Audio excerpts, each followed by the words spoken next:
আসসালামু আলাইকুম সবাইকে। আমি ডাক্তার খাদিজাতুল কোবরা আবারও চলে এলাম নতুন একটি ভিডিও বার্তা নিয়ে। আজ আমি কথা বলবো অবাঞ্ছিত লোমের সমস্যা নিয়ে। অবাঞ্ছিত লোমের সমস্যা ইদানিং দেখা যায় প্রচুর রোগীরা আমাদের কাছে আসেন। সাধারণত দেখা যায় যাদের পিসিওএস বা পলিসিস্টিক ওভারিয়ান সিনড্রোম যাদের আছে তাদের ক্ষেত্রে এই অবাঞ্ছিত লোমের সমস্যা প্রচুর পরিমাণে দেখা দেয়। যেটি হয় যে মেয়েদের মুখে পুরুষদের মতো দাড়ি গজিয়ে যায়, দেখতে খুবই বাজে দেখায়। তারা আমাদের কাছে বিভিন্ন রকমের কমপ্লেইন করে। রোগীরা এসে বলে যে আমি কোনো ফ্রন্টলাইনে কাজ করতে পারছি না, আমার কোনো জব হচ্ছে না, আমার বিয়ে হচ্ছে না। রোগীর মায়েরা এসে বলে যে মা দেখো তো কী করব, আমার মেয়েটার বিয়ে কিভাবে দিব। এসে বলে ম্যাম আমি আমার মেয়ের বিয়ে দিতে পারছি না শুধুমাত্র এই অবাঞ্ছিত লোমের সমস্যার কারণে। এছাড়াও দেখা যায় রোগীরা এসে বলে তাদের হাতে পায়েও কিন্তু অস্বাভাবিকভাবে লোম গজিয়ে যায়, দেখতে খুবই বাজে দেখায়। তারা অনেক রকমের প্রশ্ন করেন, আমি কি রেজার করব, রেজার করলে বারবার এটা আরও মোটা হয়ে ওঠে, চামড়াটা অনেক বেশি শক্ত হয়ে যায়, খসখসে হয়ে যায়, সেই ক্ষেত্রে আমার করণীয় কী? প্রথমেই বলবো যাদের এই হরমোনের সমস্যাগুলো থাকে, সাধারণত দেখা যায় আমাদের মেয়েদের শরীরে সিরাম টেস্টোস্টেরনের যে পরিমাণ সেটি যদি বেড়ে যায় বা সিরাম প্রোল্যাক্টিনের পরিমাণ যদি বেড়ে যায় তাহলেই কিন্তু এই অবাঞ্ছিত লোমের সমস্যাটা হয়ে থাকে। দেখা যায় যে মেয়েদের শরীরে পুরুষের মতো অবাঞ্ছিত লোমগুলো গজিয়ে যায়। এছাড়াও দেখা যায় যাদের বগলে যে অবাঞ্ছিত লোম সেটার পরিমাণ বেড়ে যায়, বা হাতে পায়ে বা প্রাইভেট পার্ট বা গোপনাঙ্গের আশেপাশে যে অবাঞ্ছিত লোম সেটিও কিন্তু বেড়ে যায়। এই সমস্যা থেকে পরিত্রাণ যদি আপনি একেবারেই পেতে চান তাহলে আপনাকে যেটি করতে হবে সেটি হলো আপনাকে লেজার হেয়ার রিমুভালের সেশন নিতে হবে। এবং এই লেজার হেয়ার রিমুভালের সেশন কয়েকটা সেশন নেওয়ার পর কিন্তু একদম পুরোপুরিভাবে এই লোম গজানোটা বন্ধ হয়ে যায়। অনেকেই বলেন যে আমার বান্ধবীর ক্ষেত্রে 6টা সেশন লেগেছিল, আমার কেন 12টা লাগছে। অনেকে বলেন আমার কেন 18টা লাগছে। সাধারণত দেখা যায় যাদের হরমোনের সমস্যা থাকে তাদের ক্ষেত্রে কয়েকটা সেশন হয়তো বেশি লাগতে পারে। কার ক্ষেত্রে কয়েকটা সেশন লাগবে এটা কিন্তু এক একজনের ক্ষেত্রে এক এক রকম লাগতে পারে। হয়তো আপনার আম্মুর ক্ষেত্রে যে কয়টা সেশন লেগেছে আপনার ক্ষেত্রে কিন্তু তার থেকে ভিন্ন হতে পারে। কেননা ওনার ফিজিক্যাল গঠন, ওনার হরমোনাল ব্যালেন্স, ওনার পারিপার্শ্বিক সব কিছু, মানসিক বিকাশ সব কিছু আপনার থেকে ভিন্ন। এবং আপনার বান্ধবীর ক্ষেত্রেও যদি হয়ে থাকে সেটাও কিন্তু ভিন্ন। এছাড়া দেখা যায় অনেকেই যারা আছেন যে স্লিভলেস ড্রেস পরতে পছন্দ করেন, তারা আনওয়ান্টেড হেয়ার যে আন্ডার আর্মস বা বগলের যে আনওয়ান্টেড হেয়ার সেটা রাখতে চান না, সেই ক্ষেত্রেও কিন্তু লেজার হেয়ার রিমুভাল খুব ভালো কাজ করে। লেজার হেয়ার রিমুভাল সাধারণত আমরা ডায়োড লেজার মেশিনের মাধ্যমে এই অবাঞ্ছিত লোমটি দূর করে থাকি।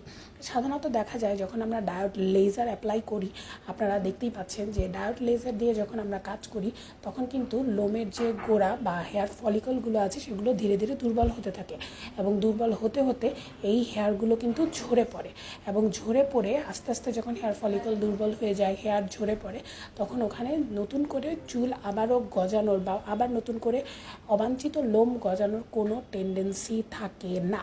অনেক ছেলে বা ভাইয়ারা আছেন যারা আমাদেরকে কোয়েশ্চেন করেন যে আমি আমার দাড়ির যে কাটটা সেটা ঠিক করতে চাই, আমি চাই না যে আমার এই জায়গাগুলোতে দাড়ি উঠুক। সেই ক্ষেত্রে কিন্তু ভাইয়ারাও আমাদের কাছে লেজারের সেশন নিয়ে ওই পার্টিকুলার কিছু কিছু জায়গায় লেজার নিয়ে কিন্তু এই সমস্যাটার সমাধান করতে পারেন। অনেকে আছেন যে ফুল ফেসের সাথে সাথে গলার দিকেও লেজার সেশন নিতে চান, সেটাও নিতে পারেন। অনেকে আছেন যে গোপনাঙ্গের চারপাশে বা প্রাইভেট পার্টের চারপাশের যেই অবাঞ্ছিত লোম বা সেটাকে দূর করতে চান, সেটাও নিতে পারেন। অনেকে হাতে পায়ে নিতে চান, সেটাও নিতে পারেন। অনেকে আছে বুকে, ছেলেদের ক্ষেত্রে অনেকেই চান বুকে, যেটা অ্যাকচুয়ালি করা উচিত না, তবে অনেকেই আছেন সেলিব্রিটি যারা, আমাদের ইসলামী শরীয়তে পুরুষদের বুকের পশম তোলাটা উচিত না, কিন্তু অনেক সেলিব্রিটি যারা আছেন তারা করতে চান, সেই ক্ষেত্রে তারাও করতে পারেন। তো এই ক্ষেত্রে আমি সাধারণত ছেলেদের বুকের পশম তোলার ক্ষেত্রে আমি নিজেও এটা আমি করি না, কিন্তু আদার্স যেই জায়গাগুলো আছে আপনারা যদি চান তাহলে আপনারা কিন্তু ডায়োড লেজার সেশনের মাধ্যমে এই ট্রিটমেন্টটি নিতে পারেন। অনেকে একটা প্রশ্ন করেন যে এই ডায়োড লেজার সেশন নিলে আমার কি ক্যান্সার হওয়ার চান্স আছে কি না, লেজার নিলে তো আমার ক্যান্সার হবে। তাদের ক্ষেত্রে বলতে চাই এটি সম্পূর্ণ নিরাপদ একটা পদ্ধতি, এতে ক্যান্সার হওয়ার কোনো চান্স থাকে না।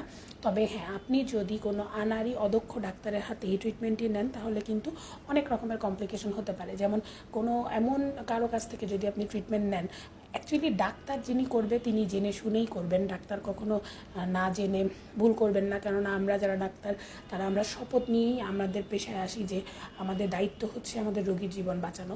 কারণ একটা রোগী যখন আমাদের কাছে আসে তখন ওই রোগীর সমস্যাটাকে আমরা আমাদের নিজেদের সমস্যা হিসেবেই মনে করি এবং ওই সমস্যাটার সমাধান করার জন্য রোগীর থেকে আমরাও বেশি অস্থির হয়ে যাই। এখন যেটা হচ্ছে যে অনেকে ডাক্তার না, তারা ওই প্রসিডিউরগুলো করছে। সো আপনি যদি একজন আনাড়ি অদক্ষ লোকের কাছে, যিনি ডাক্তার না, তার কাছে গিয়ে প্রসিডিউরগুলো করেন, তাহলে যেটা হতে পারে যে ওই জায়গাটা পুড়ে যেতে পারে। কেননা আমরা যখন লেজার সেশনটা করি আমরা এক একজনের ক্ষেত্রে এক এক প্যারামিটার বা এক এক ধাপ অনুযায়ী আমরা করি। সেক্ষেত্রে যদি একটু 19-20 হয়ে যায় তখন কিন্তু ওই জায়গাটা পুড়ে যেতে পারে এবং ওই জায়গা থেকে পুড়ে গিয়ে আরও উল্টো পিগমেন্টেশন বা দাগ হতে পারে। ওই জায়গায় অনেক সময় দেখা যায় যে বার্ন হয়ে যেতে পারে। সো এই যে প্রবলেমগুলো এড়াতে হলে আপনাকে যেটা করতে হবে যে ডাক্তারের কাছ থেকে এই সেশনগুলো নিতে হবে। আবার অনেকে বলেন যে লেজার সেশন নিলে কি আমার স্কিন কি খসখসে হয়ে যাবে নাকি, লেজার নিলে কি আমাকে সারা জীবন নিতে হবে নাকি। এটা সাধারণত দেখা যায় যে আপনি যখন আপনার কারো ক্ষেত্রে 6টা লাগে, কারো ক্ষেত্রে 12টা লাগে, কারো ক্ষেত্রে 18টা লাগে। সাধারণত হরমোনের সমস্যা থাকলে আপনার একটু সেশন বেশি লাগতে পারে। আপনার যখন লোমের ওঠাটা একদম বন্ধ হয়ে যাবে, আনওয়ান্টেড হেয়ারটা যখন বন্ধ হয়ে যাবে, তখন দেখা যায় যে আর প্রতি মাসে হয়তো আপনাকে নিতে হচ্ছে না। তখন হয়তো আপনাকে কিছু মেনটেনেন্সের জন্য হয়তো বছরে 1বার বা 2বার নিতে হচ্ছে। এটা আপনাকে ডাক্তারই বলে দিবে। এখন কথা হচ্ছে যে এই সেশনটা কি ব্যথা পাবো কি না, অনেকে এই প্রশ্নটা করেন। তাদের উদ্দেশ্যে বলতে চাই এটি সম্পূর্ণ ব্যথা মুক্ত একটি প্রসিডিওর। এতে আপনি কোনো রকমের কোনো ব্যথা পাবেন না এবং আপনি যদি একজন দক্ষ ডাক্তারের কাছ থেকে ট্রিটমেন্ট নেন তাহলে আপনার কোনো পার্শ্ব প্রতিক্রিয়া হবে না, বরঞ্চ আপনার স্কিন আরও হেলদি, আরও স্মুথ, আরও শাইনি হয়ে যাবে। এবং অনেক সময় দেখা যায় যে পিগমেন্টেশন যে থাকে, অনেকের বগলের পিগমেন্টেশন বা ফেসেরও কিছু পিগমেন্টেশন থাকে, তো এই হেয়ার রিমুভ করতে করতে পিগমেন্টেশনটাও কিন্তু অনেকাংশে কমে যায় বা কালচে যে ভাব সেটাও কিন্তু অনেকাংশে কমে যায়। অনেকে বলেন যে লেজার নিলে পরবর্তীতে কী কী সাইড এফেক্টস থাকবে। আপনি একজন দক্ষ ডাক্তারের কাছ থেকে এই ট্রিটমেন্ট নিলে সাধারণত এর কোনো সাইড এফেক্টসই থাকে না। এখন অনেকের কথা হচ্ছে লেজার নিলে এরপরে আমাকে কী কী ওষুধপত্র খেতে হবে বা আমাকে মনে হয় অনেক নিয়মকানুন মেনে চলতে হবে, আমি মনে হয় স্বাভাবিক জীবনযাপন করতে পারবো না, আমি চলে আসলাম অস্বাভাবিক লাইফে। ব্যাপারটা আসলে তেমন না, আপনি একদমই স্বাভাবিক জীবনযাপন করতে পারবেন। যে নিয়মকানুনগুলো বলা হয় এগুলো খুবই ছোট্ট স্বাভাবিক কিছু নিয়মকানুন, যেগুলো আপনাকে ডাক্তার বুঝিয়ে দিবেন। এবং অবশ্যই আপনি চেষ্টা করবেন যে ডাক্তারের সাথে কথা বলে, ডাক্তারই আপনাকে বলে দিবে আপনি কি লেজার সেশনটি নেওয়ার জন্য উপযুক্ত কি না। ডাক্তারের কাছে যদি মনে হয় আপনাকে উপযুক্ত, তাহলেই কিন্তু সে আপনাকে এই লেজার সেশনটি দিবেন।